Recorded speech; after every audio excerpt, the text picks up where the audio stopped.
Generally speaking, you're free till you're about 4 years old. And then 5 arrives. Then you go to grammar school, and then you start becoming demented and solved and orientated and shoved into areas. You lose what individualism you have. If you have enough, of course, you retain some of it. But most don't have enough, so you become watchers of game shows, and things like that. And you work the 8-hour job with almost a feeling of goodness, like you're doing something. And you get married like marriage is a victory. And you have children like children is a victory. But most things most people do are total grunt, marriage, birth, children. It's something they have to do because there's nothing else to do. There's no glory in it, there's no steam, there's no fire. It's very, very quiet. On the earth it's full of them. Sorry, but that's the way I see it.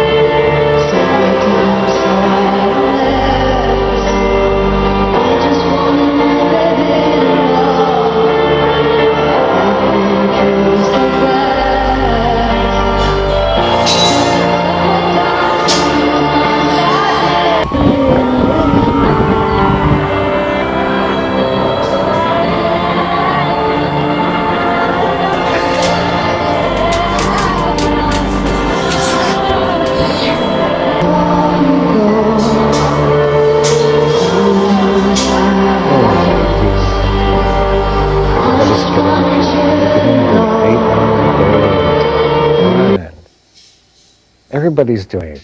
You're either a chemist, you're a doctor, you're a lawyer, you're a shipping clerk, you're a filmmaker, you're a cameraman. You're doing some dumb thing over and over and over again. You get caught into the stricture of what you're supposed to be, and you have no other choice. You're finally molded and melded into what you're supposed to be. I didn't like this. And I didn't like the 8-hour job. I didn't even like the 4-hour job, even though I couldn't get one. So I decided I'd rather starve, live on the edges of nowhere, than do anything at all, than become anything label. So for 50 years I was a scarecrow unlabeled, and now I'm supposed to be a writer. Because in the last 10 years, what I wrote for a while has become translated into what? 12 languages, 13. The cancer's spreading all over Europe, and now I'm supposed to be famous everywhere but here. Why is that? Because the gods have decided to protect me from getting the ultra-fat head. They have decided to keep me clean and good so I can keep on working in all other areas. That's all.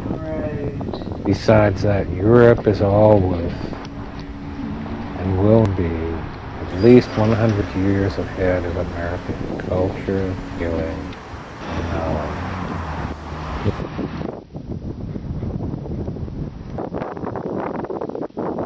The crunch.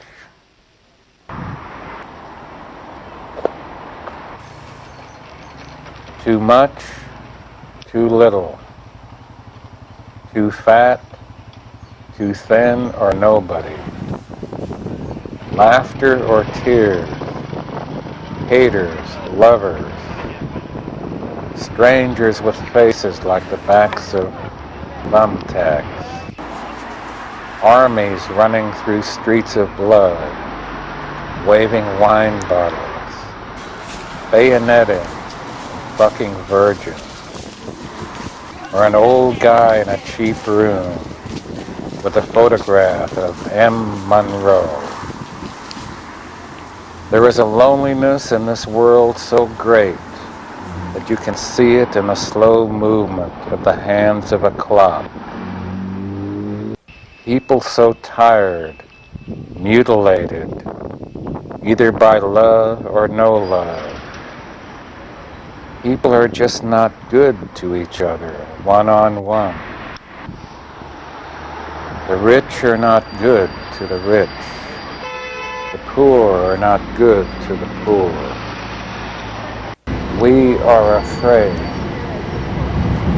Our educational system tells us that we can all be big-ass winners. It hasn't told us about the gutters, or the suicide, or the terror of one person aching in one place alone, untouched, unspoken to, watering a plant. People are not good to each other. People are not good to each other. People are not good to each other. I suppose they never will be. I didn't ask them to be. But sometimes I think about it. The beads will swing, the clouds will cloud, and the killer will behead the child, like taking a bite out of an ice cream cone. Too much, too little, too fat, too thin, or nobody. More haters than lovers. People are not good to each other. Perhaps if they were, our deaths would not be so sad. Meanwhile, I look at young girls, stems, flowers of chance.